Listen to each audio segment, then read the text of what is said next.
Қазақтың жерінде салтанат құрған мемлекеттердің бәрі қазаққа қатысты. Қазақ соның құрамында болған. Ал осы өңірде жасалған мәдениет, осы өңірде жасалған ғылым, білім, осы өңірде жасалған өнердің бәрі қазаққа тән деп айтқызбайтын заманда, жоқ олай емес, шыны былай деп айтқан Бейсенбай Кенжебаев сияқты адамның шығуы, мен әлі күнге дейін осы қазақтың қалай шыдап, сол бір жапырақ шалға еш жерде ескерткіш орнатпай жатқаны таңым бар.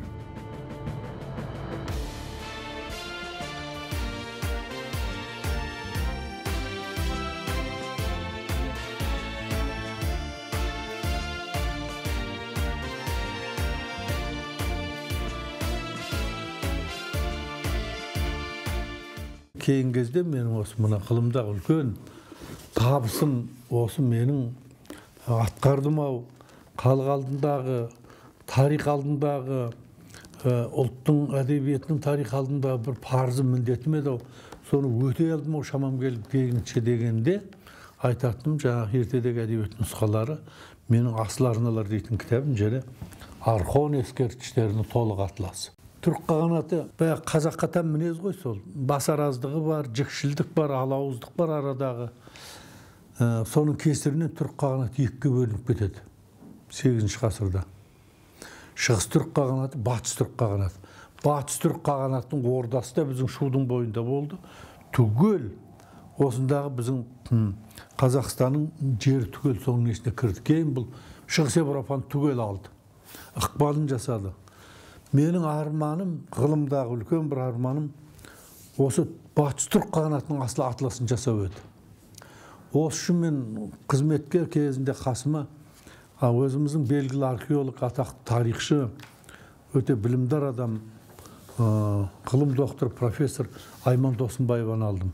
Айман арқылы дүние жүзіндегі батыс түрік қағанатын іздеп жүрген атақты ғалымдардың негізгілерін қатыстырды осы атласқа. Мен мына президент мәдениет орталығында директор болып жүрген кезімде екі үлкен халықаралық конференция өткіздім. Оның тақырыбы батыс түрік қағанаты. Вообще идея была действительно Мырзатая Жолдасбекова много лет назад, когда мы проводили совместную международную конференцию еще в 2008 году. Он видел участников конференции, всех наших коллег, тюркологов, и предложил мне объединить усилия всех ученых и попробовать подумать над идеей атласа, который бы был посвящен западному тюркскому каганату. Это государство, огромное государство, которое изначально локализовалось на территории Казахстана.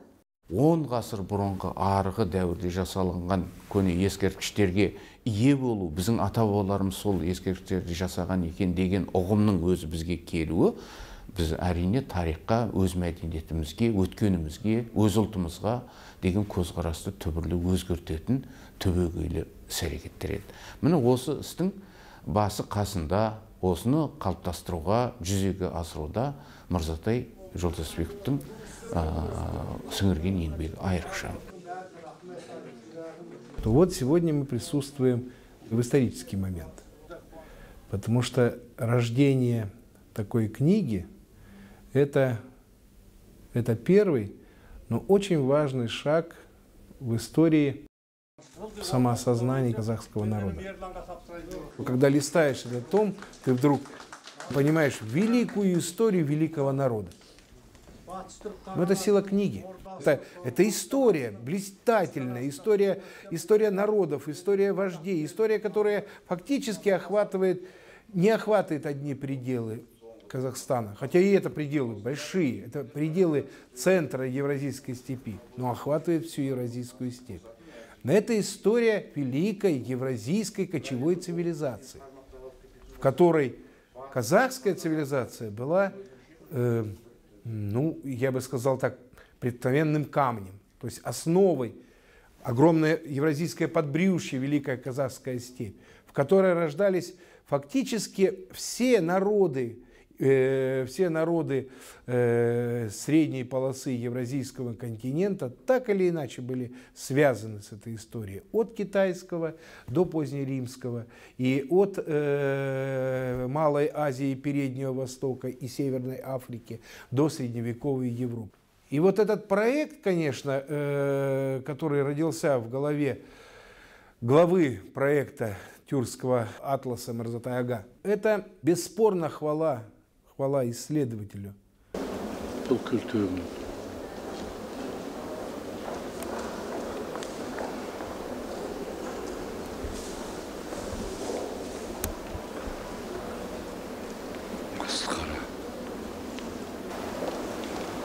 Бұл жазу болмаса, сол заман туралы біз болғанымыз болмаса еді. Болар еді, бірақ дәл мынандай дәл болмас еді. Дәл мынандай дәл болмас. Мынау бәрін рудың аттары, хандардың аты, батырлардың аты, олардың астынан мінген аттары, жердің аты, қай жерде болдылар. Ертіс өзенін кешіп өттік дейді.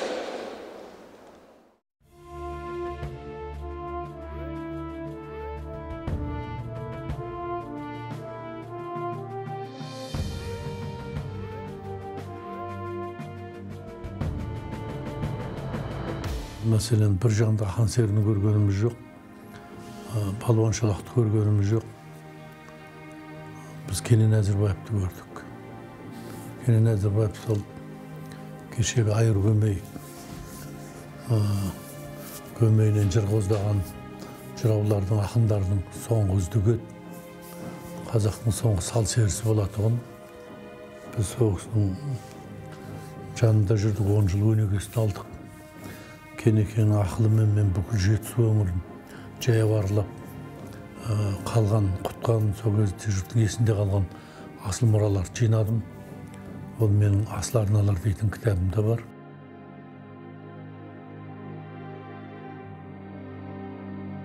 Сол қазір енді қарап отырсам, көзім көрген Кенекеңде жоқ.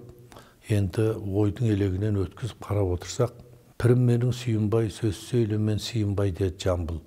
Бала кезінен Сүйінбайдың батасын алып, Сүйекеңнің соңына ерді. Өлгенше жанынан қалған жоқ. Пір тұтып өтті. Ал Кенен 40 жыл Жамбылдың үзеңгілес серігі, айнымас досы, інісі болды, өзінің шәкірті болды. 40 жыл соңына ілесті. Ең қартайған кезінде Жамбыл Кененнің үнінен басқан ұқпайым дейді екен. Бұл Жамбылды пір тұтты Кенен. Ал менің пірім Кенен. Менің пірім Жамбыл. Жамбыл қазақ поэзиясын жаңа арнаға салған, қазақ жырының жаңа көшін бастаған, қазақ жырына үлкен ажар берген, оған күш құдірет берген ұлы ақын. Мінгіз даққа бөлінгендей бір Жамбыл, ек-ау жақа аюгай. Бұл жер тек кітап емес, менің мына кіреберісте көрдім, мен өмір бойы жиған картиналар, суреттер, маған сыйға тартқан, өзім сатып алған суреттер, маған сыйға тартқан бұйымдар тұр бәрі.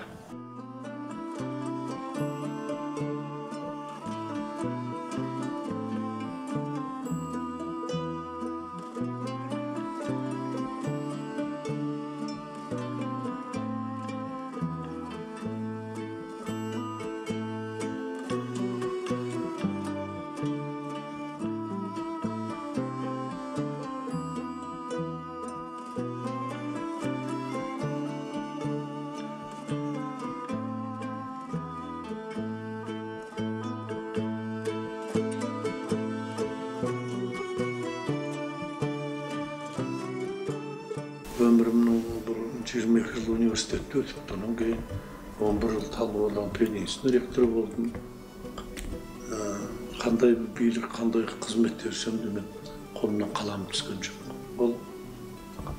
Ол мен қаламнан айырылған, барымнан айырылғандай болып көрінеді. Ешқашан мен ғылым тастаған емеспін. Өйткені ғылымға бару қиын. Барғаннан кейін ол ғылымды тастап, ол ғылымнан қайту қиын. Ол 87 жылы қарашаның ортасында мені оқу министрлігі қызметіне шақырды. Колбинин келген кез ойбай интеллигенциямен жұмыс істеу керек деп мені орталық партия комитетінің идеология бөліміне меңгеруші етіп алып кетті. Сол кездегі бақытым Өзбек Әлі Жанбеков ағамызбенен бірге қызметтес болдым. Өзбек Әлі екеуміз қазақтың ұлтына, дәстүріне қатысты көп нәрселерді істедік.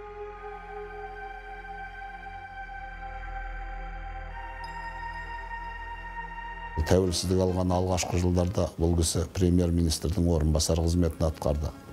91 жылдың желтоқсанында тәуелсіз мемлекет болып жариялансақ, бір жылдан кейін 92 жылы өткізілген тұңғыш қазақтардың құрылтайы, дүниежүзілік құрылтайы, соны осы Мырзекең керемет ұйымдастырып жасады.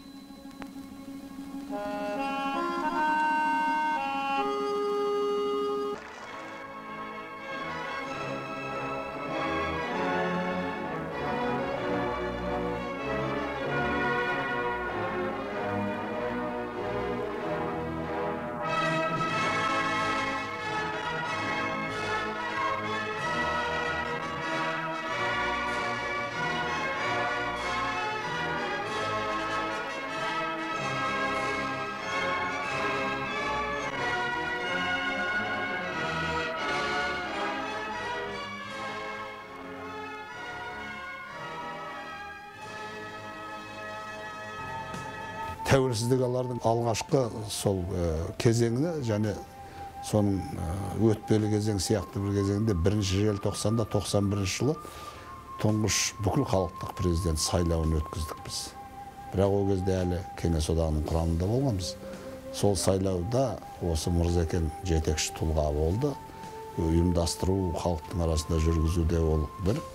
Елбасы Нұрсұлтан Әбішұлының жанында жүріп, біздің руханиятымызды қалыптастыруға, халықтың көңіл күйін сол кездегі осы тәуелсіздік алған алғаш жылда қазақтың рухани серпілісін ұйымдастыруға Мырзекең айрықша еңбек сіңірген ерекше тұлғаның бірі болды. Елбасының еңбегі тұлғасы туралы Мырзатай Жолдасбеков өте нанымды және өте байыпты мақалалар жазды. Өзінше жаңа түрен салды. Елбасын елге таныту, елбасын адам ретінде, оның тебіреністері, оның ойлары, оның мінез құлқы және жасап жатқан нақты еңбегі солардың бәрін байланыстырып, сол өте салмақты, ұстамды зерттеулер жазып, ұрпаққа керек еңбегін көрсетіп жазып. Кешегі Тұран, Иран деген екеуі егіздің сыңарындай қатар жетілген елдер еді ғой. Сонан кейін әртүрлі заман болды, қым-қиғаш соғыс болды, бір-бірімен соғысты. Бұл екеуінің Тұран, Иран мәдениеті әбден араласып, бір-бірімен сондай сөйтіп кеткен елміз біз. Біздің тарихымыздың өзін бір ұшын көбін содан табасың. Мен мәселен Иранда елші болып жүргенде олар мәселен мына тоты құсты бақыт құсы дейді. Тоты құсты олар шекарадан өткізбейді. Ана кедендер өткізбейді. Онда біздің дәулетіміз кетіп қалады деп. Ал олардан мәселен бір тарихи біздің Қазақстанның тарихына байланысты, қазақ тарихына байланысты бір парақ қағаз алу оңай емес. Мен өтініш жасадым да Иранның мәжілісінің кітапханасынан, бұл ең дүниежүзіндегі бай көне кітапхана, Техран университетінің кітапханасынан Әл-Фараби бабамыздың 13 қолжазбасының көшірмесін алдым ғой. Бұл тарихта болмаған оқиға. Қай елді алсаңыз да, қай мемлекетті алсаңыз да, сол тіпті ол қандай бағытта мемлекет басшысы болған адамдардың мысалы соған тән өзінің бір жеке қаламы ма, белбеуі ма, мысалы сондай құндылықтарды сақтау арқылы олар үлкен мұра жасап отыр. Бізде өкінішке орай осы дүниенің бәрі әлі шашыранды.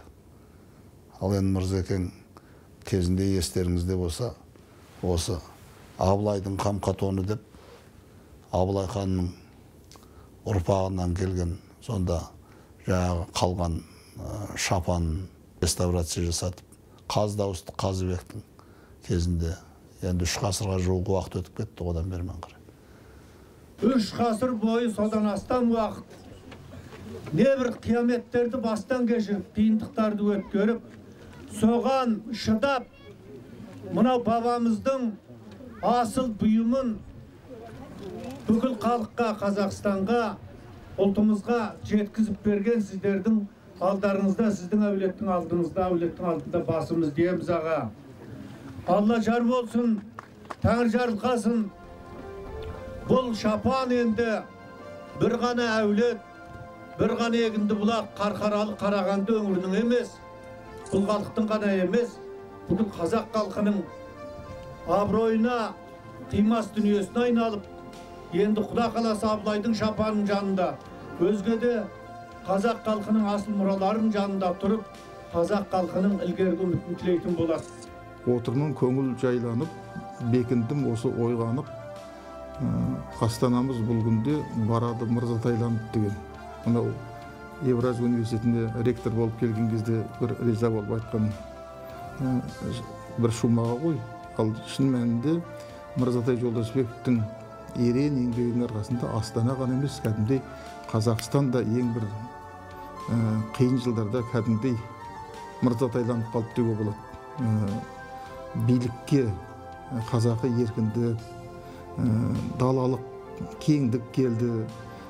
Билік басындағы адамдарға даланың перзенттеріне жарасатын кеңдік пайда болды, там-тұмдап болса да. Оның бір қиын жылдарда осы адамдар Өзекең, Мырзекеңдер қалыптастырып кеткен болатын. Биліктің табиғатын халыққа бейімдеу жөнінде Мырзатай Жолдасбековтың жасаған еңбегін біз білуіміз керек, бағалауымыз керек.